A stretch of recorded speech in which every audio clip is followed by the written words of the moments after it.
Hi everyone, my name is Miss Nevarez. Miss de los Santos did have her baby yesterday, so I'm officially going to take over 7th grade ELA and I will be with you for the rest of the school year. And I'm super excited to be working with all of you, and I know that we'll have an awesome end of the school year. And I'm here to answer any of your questions, help you as the school year progresses, and hopefully you can get to know me and I can get to know you, and we can build awesome relationships together. So I do want you to know a little bit about who I am. So again, my name is Cindy Nevarez. I do go by Miss Nevarez here. I was born and raised in Brownsville, Texas, so I've lived here most of my life. Um, my mom immigrated from Matamoros, Tamaulipas when we were young, and she decided that Brownsville, Texas was the place where we were going to be raised, and that's where we spent most of our lives. Maybe some of you can relate, maybe some of you were born somewhere else and then moved to Texas, Brownsville, but yeah, it's an awesome place to grow. It's definitely has a lot of rich culture and a lot of awesome people, and I definitely love living in Brownsville. I have two older sisters and one younger sister. As you can see in this picture, this is like a picture of us when we were younger. I think it was like in fourth or fifth grade. I think maybe third or fourth grade. I can't really remember, but yeah, these are my sisters. This is my older sister Reina. Then I have my second oldest sister Karen. Then it's me, and then it's my younger sister Leslie. So fun fact, we actually all have birthdays in January. Yeah, January is like a big cake day. My mom's like broke from Christmas, and then she has all of her birthdays in January. So she's like, oh, but it's fun. We already got used to it, so we always look forward to January. We know it's definitely a good beginning of the year. Um, like I mentioned, my mom did immigrate from Matamoros to Brownsville, and she immigrated with the purpose to provide us with better opportunities and a free education. We definitely value her big sacrifice, and we try to give her everything that we can, try to provide for her as much as we can, and we definitely work hard to be able to help her accomplish her American dream and succeeding here in a new country. This is what we look like now. So this is my mom. This is my oldest sister Reina. This is my second older sister Karen. This is me, and then this is my younger sister. As you can see, we all look pretty different. I think my youngest sister and me are the ones that look the most alike. But yeah, also we're also the tallest. So I don't know if some of you have seen me around campus. I am pretty tall, so it's just kind of funny when they see right here she's wearing high heels, but my second oldest sister is pretty short, so she looks like really small next to me, so we always like joke about that. But yeah, this is what they look like. This is what I would look on a very presentable day. Maybe you won't catch me looking like that in class, but definitely all right, dressed up. But yeah, my school history. So I did attend elementary, middle school here in Brownsville. I went to Perkins Middle School, and then I graduated from Porter High School in 2015. I worked really hard in high school. I did end up graduating top of my class, so I was offered a scholarship to Texas A&M University, and I, as a first generation student, my mom didn't have any educational history. She maybe studied up to middle school, so it was really hard for me to kind of figure everything out. But thankfully, I was very focused and I worked really hard, and I was able to get into A&M and maintain myself there 4 years and be able to graduate. So I'm really proud of that. I majored in telecommunications and minor in sociology. So some of us might not know what a major is. A major is kind of like the main thing you study. So if you were to want to be an engineer, then you would go to school to major in engineering. If you want to be a doctor, then you would go to school and major in biology. So something like that, like the main thing you focus on. And I majored in telecommunications, which is like the history of technology, how it all started, how it has shaped our society today, the way that it has been implemented into society, the way that it has changed how we interact with each other, and like the benefits and like the bad stuff that it's brought to our society, those sorts of things. That's what I studied.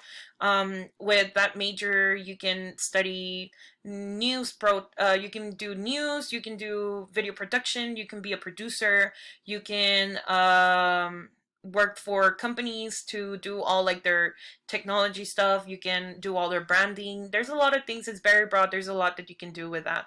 And I also minored in sociology. So a minor is kind of like something that complements what you've studied. So in this case, I minored in sociology. So sociology is kind of like the study of how we interact with each other in society. So social norms are like the unwritten rules of who we are, what is expected from society, um, if you're a woman or if you're Hispanic, or where you fall in the world because of who you are. So it's really interesting. It really like digs deep on who we are, like why we interact the same way we interact with each other. How do we interact with different races? How is it different here in Brazil than it would be in Canada or that it would be in Russia? So it's really, really interesting. It's really opens your mind to how everything in society works and how everything's interconnected. So it's really, really awesome. I did graduate from A&M this past May, so it's about to be a year soon. Um, Once I graduated, I just kind of started off with teaching and I haven't stopped ever since. So, yeah, I've been out of school for about 10, 11 months. So, yeah, I definitely still understand like how the drag of like having to do work or having to be busy with like the online classes, but let me tell you, it's definitely worth it. Definitely, definitely worth it. So again, I kind of mentioned that I was a first generation student. So for those of us that don't know what a first generation student is, that means that you are the first one in your family to go to college or even go to high school or middle school. In my case, my mom only studied up to middle school. So I was a first generation for high school graduate and a first generation for college graduate. So being a first generation student does come with a lot of obstacles that we have to face, and I think that it's important to talk about that because some of us might be in that position. So it's very important to be honest about what the whole situation is and what to expect. So it was something that was hard, but it wasn't impossible. I had to figure out a lot of things on my own, like how do I sign up for classes? How do I pay for this? Where do I go for these resources? All those sorts of things I had to figure out because unfortunately I didn't have my mom to ask her for um, like advice or help, so it was very hard. I did struggle to transition from the education that I was receiving in BISD versus what I was receiving in A&M. A&M is a top tier university. It's one of the top public universities in Texas, so it was very high paced. It was very hard and like very like it was just fast and it was advanced and it was hard, but I definitely like focused. I tried my best. I went to tutoring sessions. I just worked hard and never stopped working. So it was a transition, but it was just like not being discouraged was the main thing. I also worked 3 jobs while attending Texas A&M. My mom is a single parent, and it was just really hard asking her to help me out with things in a like with my light bill or my water bill or my rent. So I had to step up at school and step up in like my financial life, and I had to work 3 jobs while attending school full time. So that was a challenge. Not much sleep, but it was definitely worth it. And fun fact, actually began working when I was 16, and I've had over 10 jobs. So since I was 16, I've had over 10 jobs. I've worked at HEB, at Subway, at Whataburger. I've worked at churches. I've worked at the university. I've worked in high schools in Bryan, Texas. I've been a college counselor. I've been a resident advisor. I've done a lot of things. So I know a little bit of everything. But most importantly, even though I did have all these challenges and all these obstacles, the main thing was that I never gave up. I kept working hard. I knew what my goal was, and I kept pushing for it. So that's definitely something I want y'all to keep in mind. If you are facing a lot of struggles right now and you feel like there's just no time for school, believe me, school needs to be your priority and you need to work hard and just keep pushing forward. Um, so just a little about my teaching history. I did start off right after I graduated in May. A summer Odyssey program started in June or July, around that time, and I was hired as an 8th grade ELA teacher. So I was kind of like a student teacher type of thing, but I was responsible to be like a real teacher. Um, I did start off with 8th grade, but then the numbers kind of got smaller. So then I merged with 7th grade ELA. So I've had experience with 7th graders before. I actually had some of the students in this 7th grade team be my students in Summer Odyssey. And it was just super awesome seeing them in the hallways and just like waving on them hi. But after that, I did become my first year flex teacher. So a flex teacher is a regular teacher, same responsibilities, but you're just kind of moved around until they need you somewhere. So it's kind of like a permanent substitute type of thing, but I'm not a substitute because I actually have to be responsible for the grades, have to be responsible for the lessons, all that stuff that a regular teacher would be. I started off with Idea San Benito. I started off with the 4th grade team as a writing co-teacher. And I was there for a while. Then I got moved to pre-K and I worked in pre-K for 2 months. Then I moved back to be a 4th grade math co-teacher, and I stayed there for about 2 months, and then the first semester was over, and then starting the second semester they needed an ELA 8th grade teacher at Idea Frontier, which is when I moved to this school, and I've been here ever since, and it's been super fun, super great experience, and now I have the great pleasure of working with all of you in 7th grade, so I'm super excited over that. Um, Here's some pictures of my kiddos. These are my 4th grade kids. These are my pre-K babies. They were super small, super cute. I miss them so much. And these are my Summer Odyssey 7th graders. I think they go to Idea Brownsville now. And then these are some of my 8th graders. We were eating pizza in tutorial on Saturday. So yeah, we were having lots of fun. And just some cool facts about me. Some of my favorite artists are a band called Wet. I do like Cuco a lot. He's a Hispanic bilingual singer, and he has really cool stuff. I definitely enjoy him.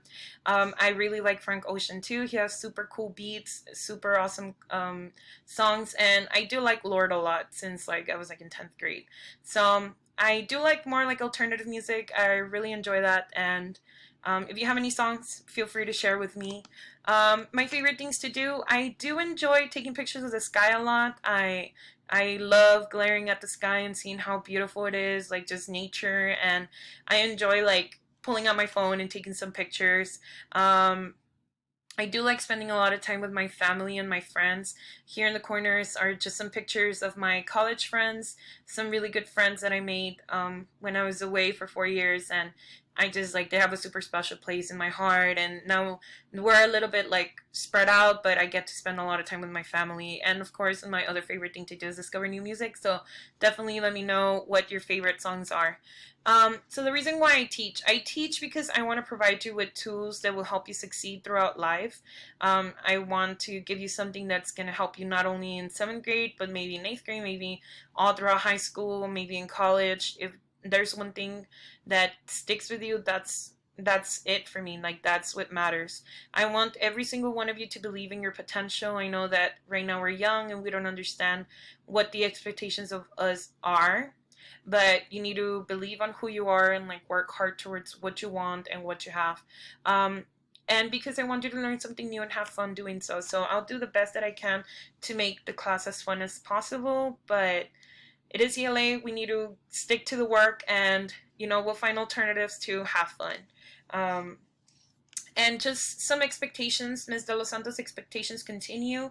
Any rules or any expectations that she had for you, those are still set in stone. So there should be no reason why any of those are not followed anymore. You are responsible for logging in at the time, 9:30, between 9:30 and 10:15. You are responsible for the assignment deadlines, and you are expected to be responsible for posting things in the classroom, and to be on time if we do have a live class. Here's just like the consequences. If you don't follow instructions, you get a verbal warning. Second offense, you get your parents will be given the information, and then there will be a parent conference. And third, we'll have a meeting and we'll just figure out a way for you to be held responsible.